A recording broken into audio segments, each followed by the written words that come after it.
மாதா தொலைக்காட்சி நேயர்கள் அனைவருக்கும் வணக்கம். புத்தகம் பேசுகிறது நிகழ்ச்சி வழியாக மீண்டும் உங்களை சந்திப்பதில் மிக்க மகிழ்ச்சி. யூபிலி ஆண்டிலே பொதுநிலையினருடைய பங்கேற்பு இன்னும் ஊக்கப்படுத்தப்பட வேண்டும் என்பது நம்முடைய திருத்தந்தையின் ஆசை மட்டுமல்ல, அதை செயல்படுத்தக்கூடிய திருத்தந்தையாகவும் இருக்கிறார் என்பதை சமீபத்தில் நிகழ்ந்திருக்கக்கூடிய பல்வேறு மாற்றங்கள் நமக்கு தெளிவுபடுத்துகின்றன.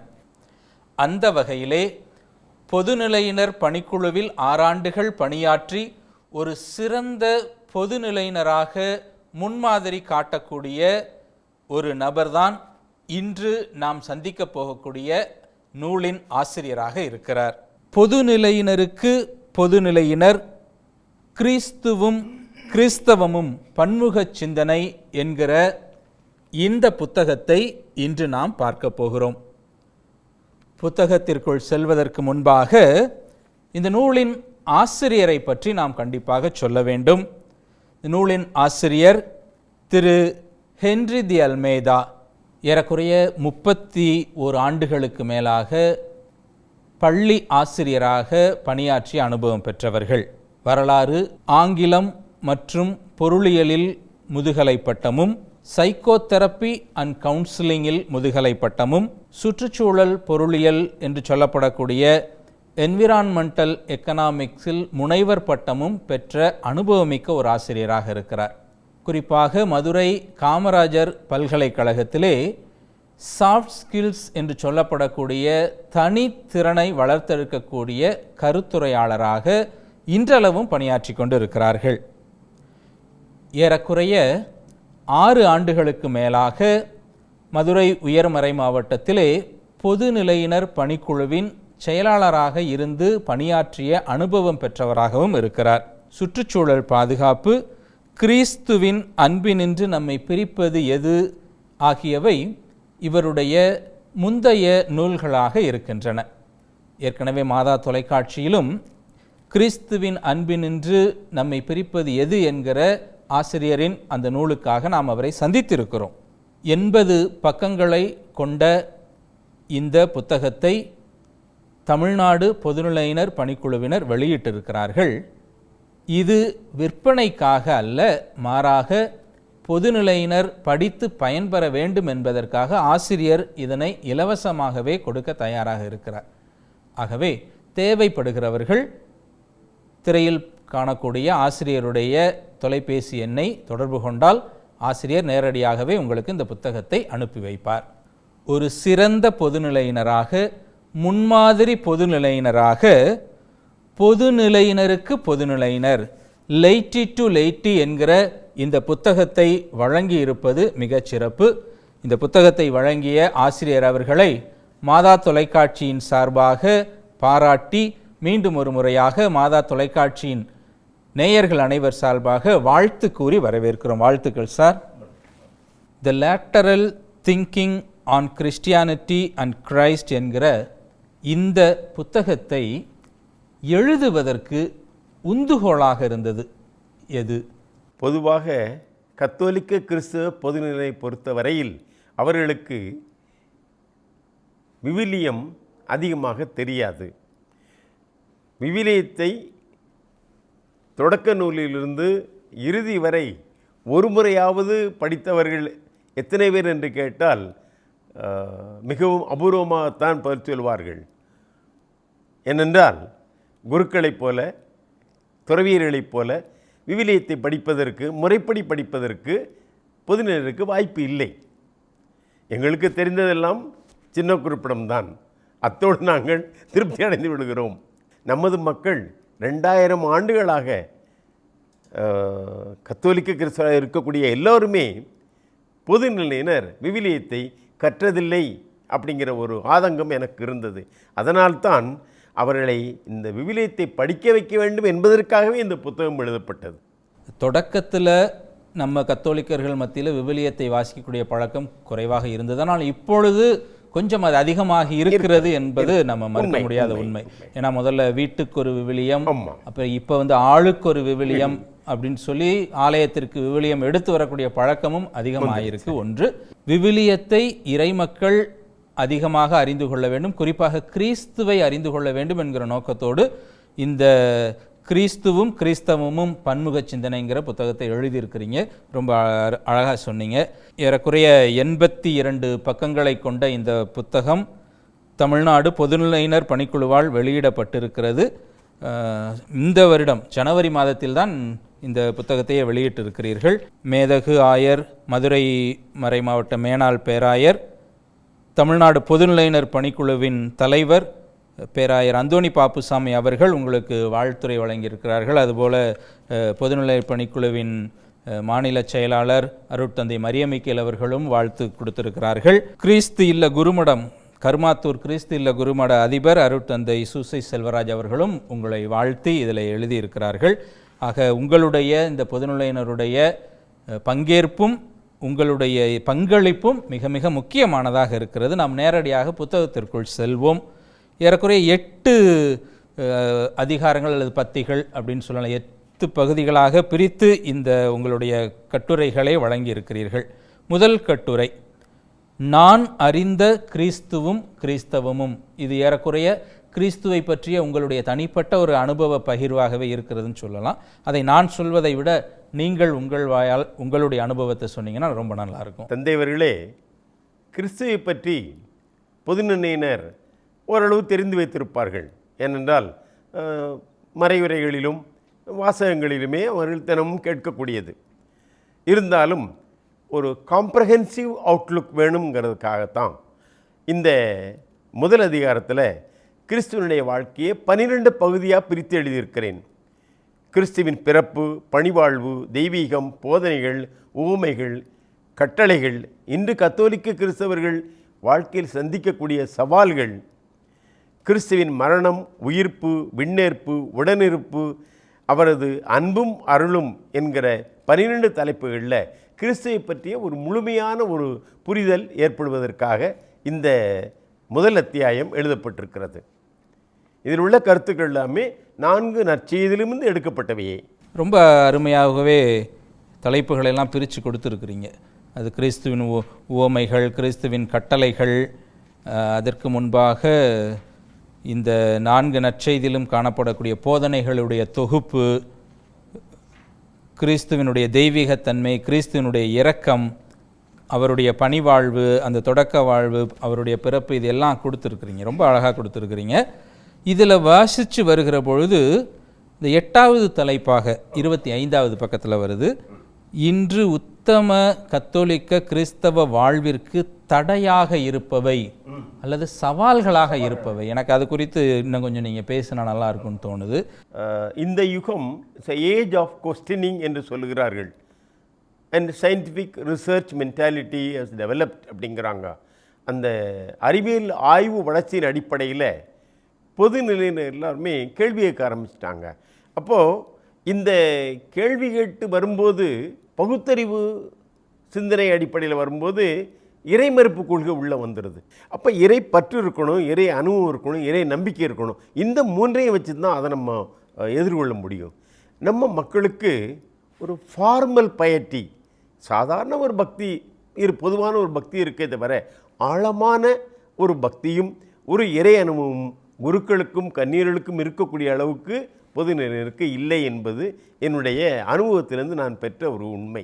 இறைமறுப்பு கொள்கையை பற்றிய கருத்துக்கள் அதிகமாக இருக்கிறதுனால தான் நம்ம இந்த மாதிரி புத்தகங்கள் நம்ம எழுதி அவங்களுக்கு இறைப்பற்றை உண்டாக்க வேண்டியது இருக்குது. பல மதத்தை சார்ந்தவர்களோட பழகும் பொழுது நீங்கள் ஒரு குறிப்பிட்ட இதுக்குள்ளே சிச்சுவேஷனில் இருக்கிறீங்க, நாங்கள் வேறு எக்ஸ்போஸ் டு வேர்ல்டு, அப்படி வரும்போது நாங்கள் பலரோட பழகும் பொழுது அவங்களுடைய மத ஆசாரங்கள், நம்பிக்கைகள் அந்த மாதிரி தான் எங்களுக்கு தாக்குது. அப்படி தாக்கும்போது இங்கே ஒரு கைண்ட் ஆஃப் இன்டிஃபரன்ஸ் வந்துடுது. அந்த இதையும் இதில் நான் குறிப்பிட்டிருக்கேன். மாறி வரக்கூடிய இந்த காலநிலை சூழல், இந்த நவீன யுகம், கலியுகம் என்றெல்லாம் சொல்லுகிறார்கள். மக்களுடைய ஒட்டுமொத்த மனநிலையே இந்த கடவுள் மறுப்பு அல்லது கடவுளை மறந்த ஒரு நிலைக்கு இந்த உலகம் அதிகப்படியாக போய்கிட்டு இருக்கு. இந்த சூழலில் ஒரு கத்தோலிக்கர் தன்னுடைய விசுவாசத்தை காத்துக்கொள்ள வேண்டும் என்றால் முதல்ல அவர் அதை ஆழமாக புரிந்திருக்க வேண்டும் அப்படிங்கிறத ரொம்ப அழகாக சொல்லியிருக்கிறீங்க.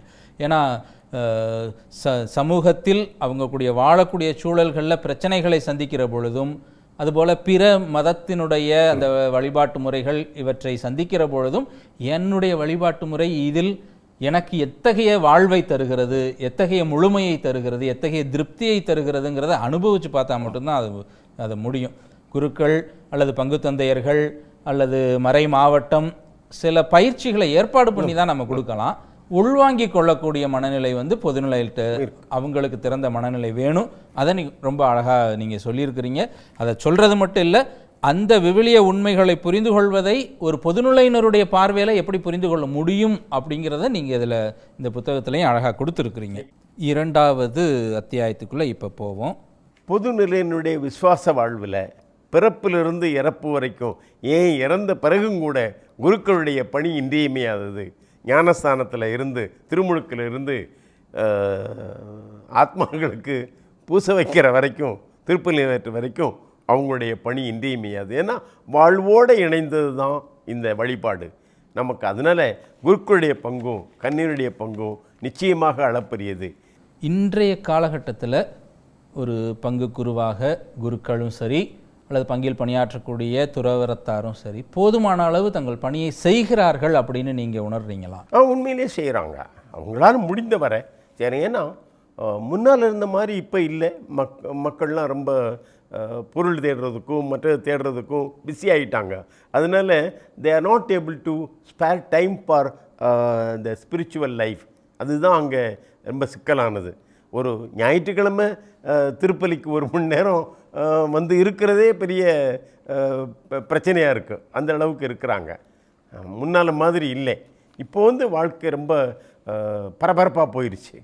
அதனால தான் குருக்கள் அவங்கள தேடி இனங்கண்டு அவங்களுக்கு அந்த விசுவாச தளர்ச்சியை போக்கணும். ரொம்ப அழகாக சொன்னீங்க. மக்களுக்கு ஆலயம் நோக்கி வரக்கூடிய நேரம் குறைந்து கொண்டே போகிறது.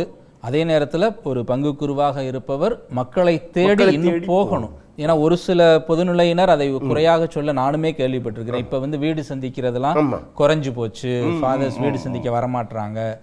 அதே போல பொதுநிலையினர் பக்கத்துலையும் பார்த்தோம்னா தங்களுடைய பிரச்சனைகளை பங்கு தந்தையிட்ட பேசணுங்கிறதையே ஷேர் பண்ண மாட்டுறாங்க. எதுக்கு நம்ம வீட்டு பிரச்சனை எதுக்கு ஃபாதர்கிட்ட சொல்லி ஒரு அசிங்க மாதிரி நினைக்கிறாங்க. ஒவ்வொரு பங்கு குருவும் நம்ம குடும்பத்தில் ஒருத்தர் அப்படிங்கிற ஒரு நினைப்பு வரணும். அந்த உணர்வு வந்தால் தான் அவங்க பிரச்சனைக்கு பங்கு தந்தையிட்ட அணுகி போகக்கூடிய முடியும். ஸோ 2 பக்கமே இன்னும் கொஞ்சம் அந்த புரிதல் சரியாக இருக்கணும் அப்படிங்கிற ஒரு விஷயம். இந்த 3வது அத்தியாயத்தில் மீட்பின் வரலாற்றில் வானதூதர்கள் பங்கு அப்படின்னு ஃபுல்லாக எழுதியிருக்கிறீங்க. நம்ம விவிலிய அடிப்படையில் எங்கெங்கெல்லாம் வானதூதர் தங்களுடைய பணியை செய்திருக்கிறார்கள்னு, வானதூதர்களை குறித்து தனியாக ஒரு அத்தியாயம் எழுதணும் அப்படின்னு எதனால் அதை அப்படி யோசித்தீங்க? எனக்கு இந்த வானதூதர்களை பற்றி சொல்லும்போது they are messengers of God அப்படிங்கிற ஒரு கான்செப்ட் தான் எனக்கு கிடைச்சிது. ஏன்னா மாதாவுக்கு பிறப்பை பற்றி, கிறிஸ்துவனுடைய பிறப்பை சொல்லும்போதும் அவங்க தான் சொல்கிறாங்க. சக்கரியாஸ்ட்டு சொல்லி பேசும்போதும் அவர் தான் சொல்கிறாரு, நான் கப்ரியேல், கடவுளின் திருமுன் நிற்கக்கூடியவன், நடக்க வேண்டியதை நான் சொல்கிறேன், நீ நம்ப மாட்டீங்கயே அப்படிங்கிறார். சந்தேகப்படுறியே அப்படின்னு கேட்குறார். அவர் அறிவுபூர்வமாக சொல்கிறாரு, அனுபவபூர்வமாக சொல்கிறாரு. ஆனால் இது இறையருள், இறைவனுடைய திட்டம், இறைவனால் எல்லாம் முடியும் அப்படிங்கிறத அவர் நம்பலை. ஆனால் மாதாவை பொறுத்தவரை அப்படி இல்லை, அவங்க நம்புகிறாங்க, இறைவனால் இது கூடும் அப்படின்னு நினைக்கிறாங்க. இவர் அப்படி நினைக்கலை. அந்த மாதிரி வரும்போது அதில் அவருடைய கான்வர்சேஷன் ரொம்ப பிடிச்சிருந்தது. நான் கப்ரியேல், இறைவனுடைய திருமுன் நிற்கக்கூடிய தேவதூதன், நான் இது சொல்கிறதுக்காகவே அனுப்பப்பட்டிருக்கேன்னு சொல்லும்போது கடவுளுடைய பிரசன்னத்தில் இருக்கக்கூடியவங்க கடவுளால் அனுப்பப்பட்டவங்க சொல்லும்போது இட்ஸ் வெரி கிரேட். அதனால தான் அதை பற்றி ஒன்று எழுதணுங்கிற ஒரு ஆவல் எனக்கு இருந்தது. நமக்கும் சின்ன வயசுலேயே சொல்லியிருக்கிறாங்க, ஒவ்வொரு குழந்தைக்கும் பாதுகாப்புக்கு ஒரு வானதூதரை, காவல் தூதரை கடவுள் அனுப்பியிருக்கிறாருன்னு. அந்த ஒரு குழந்தை நடந்து போகும்போது பின்னாடி ஒரு வானதூதர் இருக்கிற மாதிரியான படங்களெல்லாம் நம்மளும் பார்த்துருக்குறோம். ஆக அந்த ஒரு அனுபவம், எனக்காக ஒரு தூதர் எப்பொழுதும் கடவுள் முன்னிலையிலிருந்து பேசி கொண்டிருக்கிறாருங்கிற அந்த ஒரு நம்பிக்கை, அந்த ஒரு பயம், அந்த ஒரு மனச்சான்று வந்து இருக்கிறப்ப நானும் தவறுகள் செய்யாமல் ரொம்ப அழகாக சொல்லியிருக்கிறீங்கய்யா. 4வது அத்தியாயத்துக்குள்ளே போவோம். ஏன்னா முக்கியமான குடும்பத்தை பற்றி பேசக்கூடிய அத்தியாயம். திருக்குடும்பத்தின் போதனைகளிலிருந்து நாம் என்ன கற்றுக்கொள்கிறோம் அப்படின்னு சொல்லி அந்த ஒரு திருக்குடும்பத்தின் பின்னணியில் அந்த அத்தியாயத்தை எழுதியிருக்கிறீங்க. திருக்குடும்பத்தில் காணக்கூடிய பண்புகள் அவங்களுடைய வாழ்க்கை நிகழ்ச்சியிலிருந்து நம்ம படுத்தோம்னா, கடவுளின் சித்தத்துக்கு பணிந்து வாழ்ந்தார்கள், வறுமையிலும் செம்மையாக வாழ்ந்தார்கள், பிரமாணிக்கமாக வாழ்ந்தாங்க, நம்பிக்கையோட, தியாகத்தோட, நீதி, நேர்மை, உண்மையோட, துணிவு, அன்பு, மன தூய்மை, இறை நம்பிக்கை, கீழ்ப்படிதல், சமாதானம், சமத்துவம், இத்தனை நற்பண்புகளும் அங்கே இருந்தது தேவமாதாவும் சூசேப்பரும் வாழ்ந்த வாழ்க்கையில். அப்போது நம்முடைய குடும்பத்தில் இப்படிப்பட்ட பண்புகள் இருந்தாலே போதும், அது திருக்குடும்பம் நிச்சயமாக மாறிடும். இன்றைக்கு குடும்ப உறவுகள் வந்து மிகவும் பாராட்டக்கூடிய அளவில் இல்லை. அது வந்து it has become very material and A get together are living together அந்த மாதிரி போகுது. இன்னும் எத்தனையோ முறைகளில் குடும்பம் வந்து சீரழிந்து போகுது. நம்முடைய திருத்தந்தை பிரான்சிஸ் அவர்களும் குடும்பத்தை பற்றி சொல்லும்போது மிக சிறப்பாக சொல்லுகிறார்கள். குடும்பத்தில் தான் விசுவாசம் வளரணும், அங்கே தான் இறையருள் முழுமையாக நிறைந்திருக்கும்னு சொல்கிறாங்க. அதனால திருக்குடும்பத்திலேருந்து நம்ம படிக்க வேண்டிய பாடங்கள் நிறையா இருக்குது. அந்த மாதிரி ஒரு வாழ்க்கை வாழ்ந்தாலே போதும், அந்த மதிப்பீடுகளே போதுமானது. இன்றைக்கி அப்படிப்பட்ட ஒரு குடும்பத்தில் நம்ம ஆண்டவர் வாழ்ந்திருக்காருன்னு சொல்லும்போது நம்ம நிச்சயமாக அதை பாராட்ட வேண்டியது இருக்குது. எனக்கு ஒரே ஒரு சந்தேகம், ஒரு பொதுநிலையினராக நீங்கள் அதை எப்படி பார்க்குறீங்கன்னு பார்க்கலாம். கூட்டு குடும்பம், தனி குடும்பம், இன்றைக்கி வந்து கூட்டு குடும்பத்தை பற்றி ரொம்ப நம்ம யோசிக்க முடியாது, ஏன்னா எல்லாமே தனி குடும்பம் ஆயிட்டாங்க. ஆனாலும் கூட எது ஒரு சிறந்த குடும்பமாக இருக்க முடியும்னு நினைக்கிறீங்க? கூட்டு குடும்பமே சிறந்த குடும்பம் ஃபாதர். ஏன்னா பெரியவர்களுடைய ஒரு பராமரிப்பு இருக்கும், ஒரு வழிகாட்டுதல் இருக்கும், ஒரு ஆலோசனை இருக்கும், ஒரு அனுசரணை இருக்கும். பெரியவங்களுடைய அந்த வழி அது வந்து இளையவர்களை முறையாக வழி நடத்தி செல்லும். அவங்க தப்பு தவறான முடிவு போகாது இருக்கிறதுக்கு உதவி பண்ணும். அதுவும் போக அப்படி கூட்டு குடும்பம் பெரியவர்களையும் சிறியவர்கள் இளையவர்கள் பாதுகாப்பார்கள், பெரியவர்களும் இளையவர்களுக்கு ஒரு வழிகாட்டியாக இருப்பாங்க. அதுவே சிறந்தது. அதுவே நிச்சயமாக ஒரு பாதுகாப்பானதும் பலமானதும் கூட. அங்கே தான் விசுவாச வாழ்வு அதிகமாக வரும். குடும்ப ஜெபமாலைங்கிறது அவங்ககிட்ட நம்ம படிச்சுக்கிறோம். குடும்ப ஜெபம்ங்கிறது அங்கேருந்து தான் நம்ம படிச்சுக்கிறோம். ஸோ நம்பிக்கையை வளர்த்தெடுக்க முதியவர்கள், இளையவர்கள் என்று இருக்கக்கூடிய அந்த கூட்டு குடும்பம் ரொம்ப அருமைன்னு சொல்லியிருக்கிறீங்க. நான் என்னுடைய கேள்வியே இனிமேல் தான் வருது. இந்த திருக்குடும்பத்தை பார்த்து நவீன காலத்தில் நவீன பெற்றோர்கள் அல்லது புது தம்பதிகள் சொல்லக்கூடியது தான், திருக்குடும்பத்தில் ஒரே ஒரு குழந்தை இயேசுநாதர் மட்டும்தானே, அதையே நாங்களும் இன்றைக்கி ஃபாலோ பண்ணிட்டு சின்ன குடும்பமாக இருந்துட்டு போயிடலாம்ல, எதுக்கு நிறையா குழந்தைகளை பெற்றுக்கணும்? திருக்குடும்பத்தை முன்மாதிரியாக எடுத்துக்கணும்னா நமக்கு முன்மாதிரி அவரும் ஒரு குடும்பமாக தனியாக குட்டியாக தானே இருந்திருக்கிறாங்க, நாமளும் அதே மாதிரி நம்முடைய குடும்பத்தை சுருக்கிக்கலாமே அப்படிங்கிற மாதிரியான ஒரு சிந்தனையும் கேட்குறாங்க. அது எது நல்ல சிந்தனையா?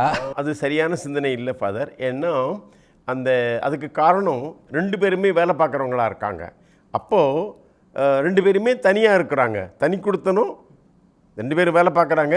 அப்போ பார்க்குறதுக்கு ஆட்கள் இல்லை. இப்போ வேறு வழி இல்லாமல் அவங்க அந்த 2 குழந்தையும் நிறுத்திக்கிறாங்க, ஒரு குழந்தையும் நிறுத்திக்கிறாங்க. ஆனால் பெரியவர்கள் இருந்தாங்கன்னா நிச்சயமாக அந்த குழந்தைகளை பாதுகாத்துக்கிறாங்க. அவங்களுக்கு இந்த வேலைக்கு போகிறவங்களோ கவலை இல்லாமல் போயிட்டு வரலாம். இப்போ அந்த மாதிரி ஒரு குழந்தை போதும் அப்படிங்கிற ஒரு சிந்தனைக்கு வர்றதே ஒன்றும் இந்த மாதிரி கூட்டு குடும்பம் இல்லாமல் தனி குடும்பமாக இருக்கிறது. 2வது பொருளாதார வளர்ச்சிக்காக அவங்க சொல்கிறாங்க. இந்த மெட்டீரியல் ப்ராஸ்பரிட்டி தான் அவங்க பார்க்குறாங்க, ப்ராஜினியை பார்க்குறதில்ல. குழந்தை பிறப்புங்கிறது கடவுள் கொடுக்கக்கூடிய மிகப்பெரிய கொடை. அதில் போய் நம்மளுடைய முடிவை வந்து திணிச்சு ஒன்று போதும் அதுக்கு மேலே வேணான்னு வேறு மருத்துவ முறைகளுக்குள்ளே போகிறதே தவறு அப்படிங்கிறது. We are going against the will of God. கடவுள் நம்ம நம்பி கொடுக்குறாரு. இந்த மனிதர்கள் புதிய சமூகத்தை படைக்கணும் அப்படின்றதுக்காக தான் குழந்தை பிறப்பையே கொடுக்குறாரு. ஒன்று. இன்னொன்று, திருக்குடும்பத்தை புரிந்து கொள்ளக்கூடிய விதத்தில் நம்ம பார்க்குறோம் அப்படின்னா, கணவன் மனைவி உறவுக்குள்ளே பிறக்கக்கூடியவர் இல்லை இயேசு. ஏன் அப்படின்னு பார்த்தோம்னா, அவர் ஒரு சகோதரன் ஒரு சகோதரிக்குன்னு தன்னை சுருக்கி கொள்ளலை. இந்த உலகில் உள்ள அத்துணை கிறிஸ்துவை ஏற்றுக்கொள்கிற எல்லோருக்குமான சகோதர சகோதரி அப்படிங்கிறத ஏற்றுக்கக்கூடிய ஒரு the whole universe, Christian universe அப்படின்னு சொல்கிறப்போ அவருடைய குடும்பம் ரொம்ப பெருசு. அதை தான் வந்து நம்ம சரியாக புரிஞ்சுக்கணும். திருக்குடும்பத்திலேருந்து நம்ம புரிஞ்சுக்கிறோம்னா அவர் வந்து தாய் தந்தை குழந்தைன்ற ஒரு சின்ன குடும்பம் இல்லை, இந்த உலகம் முழுவதும் அவருடைய குடும்பம் அப்படிங்கிறதையும் நம்ம பறந்துபட்டு புரிஞ்சுக்கணும். அதை வந்து இந்த கேள்வி கேட்குறவங்களுக்கு நானும் அதை தான் பதிலாக சொல்லிகிட்டு இருக்கிறேன். அந்த ஒரு விஷயத்தை நீங்களும் அழகாக சொல்லியிருக்கிறீங்க. அடுத்த கட்டமாக நற்கருணை, விசுவாசத்தின் மறைபொருள் என்று 6வது அத்தியாயத்தை நற்கருணைக்காக எழுதியிருக்கிறீங்க. கண்டிப்பாக 2ஆம் வத்திக்கான் சங்கமும் இந்த நற்கருணையை பற்றி தனியாக போதனைகளை கொடுத்திருக்கிறது. உங்களுடைய அனுபவத்தில் உலகம் முடியும் வரை நான் உங்களோடு இருக்கிறேன்னு ஆண்டவர் சொன்னது இந்த நற்கருணையின் வழியாகத்தான் நிறைவு பெறுகிறது. அதோட கடவுளுடைய உடனிருப்பை நாம் உணர முடியும்.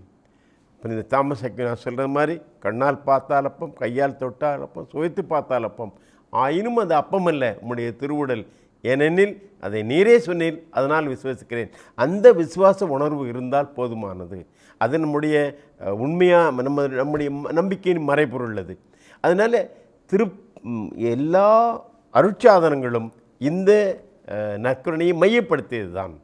அதனால் நற்கருணை இல்லைன்னா நமக்கு அந்த கிறிஸ்தவ வாழ்வில் ஒன்றுமே இருக்க முடியாது, சூனியமாயிரும். அதனால் அந்த விசுவாசம் மாறாமல் இருக்கணும்.